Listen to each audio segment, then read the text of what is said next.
Oke, jadi ceritanya di video kali ini gue pengen share layar handphone yang paling baik yang gue rasain selama gue nge-review handphone. Nge-review HP nggak jelas gitu lah.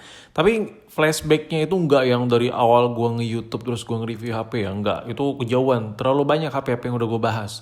Melainkan dalam waktu beberapa bulan belakangan ini yang bakal gue share. Karena gue nggak terlalu inget sih kalau sebanyak itu ya. Gue nggak tahu udah berapa biji HP yang udah pernah gue review jenis dan model-modelnya. Dan iya di channel nggak jelas ini kebanyakan emang gue kayak ngebahas iPhone ya. Tapi ada kok daftar iPhone yang masuk ke layar terbaik di video ini. Tapi bukan urutan pertama. Dan nggak semua iPhone ya. Cuman satu tok iPhone yang gue masukin di video ini. Jadi jelas lo tonton video ini nih bukan tentang iPhone. Tapi ya udah kita fokus dulu. Nah, urutan yang bakal gue share yang nomor satu yang paling bagus ya. Tapi layar bagus ini berdasarkan apa yang gue rasain, berdasarkan opini gue. Jadi nggak 100% akurat dengan apa yang lo rasakan. Mungkin ya. Dan ini bukan by data, by spek itu bukan versus spek. Bukan yang terbaik dengan spek yang tertinggi, bukan. Melainkan apa yang gue rasain dengan fungsi yang ada di HP-nya. Jadi ada korelasi antara layar dengan handphone itu sendiri. Yang gue bilang layarnya itu terbaik lah, cocok gitu. Dan kira-kira HP apa sih? Kalau dijelasin banyak banget ya. Kita kalau kayak ngebahas Android yang sejutaan pun udah banyak banget yang layar bening-bening. Nggak harus AMOLED juga sih. IPS panel pun udah bagus lah. Bahkan Samsung sekarang TFT punya ya kan. Layarnya juga udah bagus juga. Jadi nggak melulu soal AMOLED yang gue bahas. Intinya ini adalah video dengan layar handphone bening jernih terbaik dari versi gue sendiri selama nge-review dalam waktu beberapa bulan ya. Kira-kira di urutan pertama HP apa sih yang paling baik? Yang jelas bukan dari Samsung, bukan dari Xiaomi. Dan sebenarnya gue malas bikin video ini, tapi karena kayaknya gue sangat wow banget lah, sangat berasa nyaman banget. Jadi ya udahlah, nggak ada salah juga gue share. Oke, di urutan pertama adalah Black Shark 2. Ini nggak ada cocok-cocokannya sama sekali kan. Ini HP gaming boy. Kenapa pula ini yang jadi urutan pertama layar paling bening, paling bagus yang gue rasain. Oke, jadi gini, gue coba jelasin ya. Coba lu lihat dulu video ini. Coba lu lihat, ini layar dari HP gaming. Sebenarnya bukan layar terbening terjernih yang pernah gue pegang ya. Cuman ketika handphone ini gue pegang dengan harga 2 jutaan, gue bisa ngegame, gue bisa apapun, gue ngelakuin banyak hal lah pakai HP ini. Dengan layar sejernih ini, menurut gue ini layar paling bagus yang pernah gue rasain di handphone-handphone yang gue review dalam waktu beberapa bulan ini. Dan urutan pertama adalah Black Shark 2. Gue kasih poin-poinnya kenapa. Yang pertama ini handphone kencang, yang kedua layarnya bening dan cerah. Udah itu. 2 poin aja. Itu gue terkesima banget. Dan di urutan yang kedua ada Samsung Galaxy M21. Kalau yang pertama tadi tuh gue suka karena memang kecerahannya sama beningnya sama performanya. Kalau yang ini kenapa M21 urutan kedua? Ya karena ini Samsung, karena ini buatan Samsung. Lebih ke gue suka aja tone warna yang ada di AMOLED Samsung tuh kayak gak pernah salah gitu buat mata gue ya. I don't know, banyak banget OLED AMOLED yang beredar, cuman AMOLED Samsung itu kayak suhu lah. Ini suhunya pabrikan suhu AMOLED lah kalau menurut gue. Kalau dilihat dari dekat pun, gue bahkan lebih suka AMOLED ya, layar-layar LED-LEDan yang ada di Samsung sejutaan ketimbang iPhone yang mantan flagship kayak iPhone X yang harga 3 juta, 4 juta. Gue lebih suka layar M21 daripada layar iPhone XS. Entah kenapa lebih suka aja, enak cerahannya. Dan urutan ketiga adalah Pixel 3a. Sebenarnya Pixel itu bisa jadi urutan pertama atau kedua ya.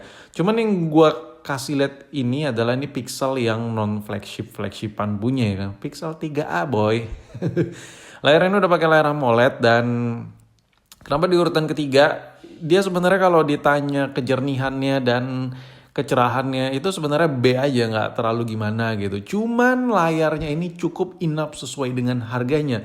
Dan yang gue buat takjub banget sama Pixel ini, yang pertama harganya murah, yang kedua dikasih layar spek AMOLED kayak gini, perpaduan sama kameranya yang gila. Jadi menurut gue layarnya udah bagus mensupport kameranya.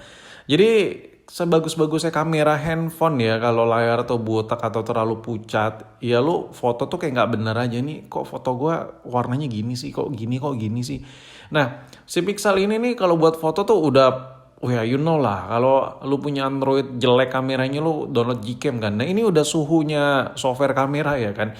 Dan ketika kameranya itu bagus, disupport dengan layar yang bagus, ya itulah HP-nya nyaman banget dipakai. Dan urutan keempat adalah iPhone 6s Plus. Kenapa jatuh pilihannya ke iPhone yang jadul ini? Kenapa kalau nggak sesama IPS jatuh ke iPhone 11 bang? Sebenarnya gini, kalau iPhone 11 itu masih cukup mahal di harga yang setara iPhone 11 itu. Kalau gue luangkan uang yang buat Android, gue bakal dapat layar yang lebih bagus daripada iPhone 11.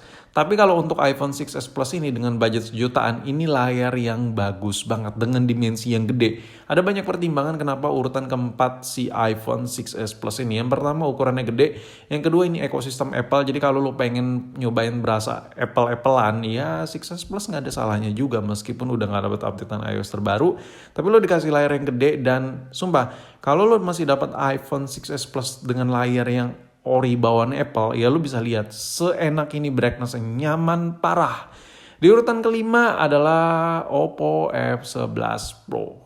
Nah, sebenarnya handphone ini tuh brightness-nya biasa aja dan sensitivitasnya ya enough lah, nggak terlalu yang enak nyaman banget. Cuman yang ngebuat gue naruh Oppo ini di urutan berikutnya di salah satu layar handphone terbaik ya, nggak pakai poni, nggak pakai tombel-tombelan, just like the others, the flagship Android yang speknya gila-gila.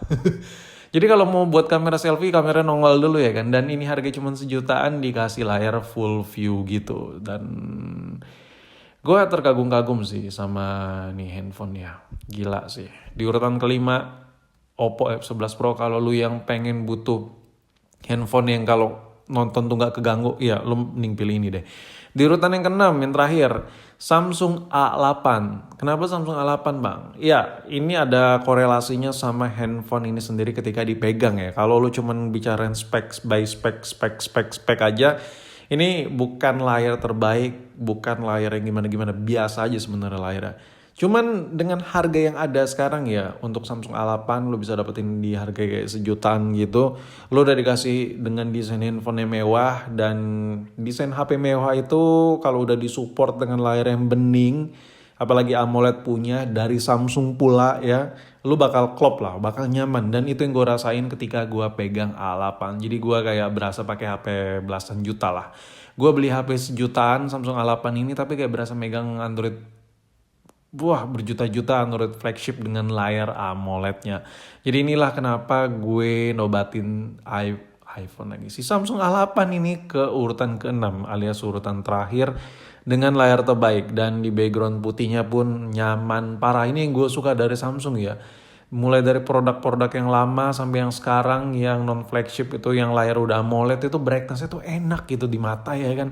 Kayak apa gitu ya, kayak udah suhunya AMOLED lah si Samsung ini. Dan yaudah mungkin sampai di sini video gue, itulah rekomendasi layar terbaik yang gue rasain selama gue nge-review HP beberapa bulan ini.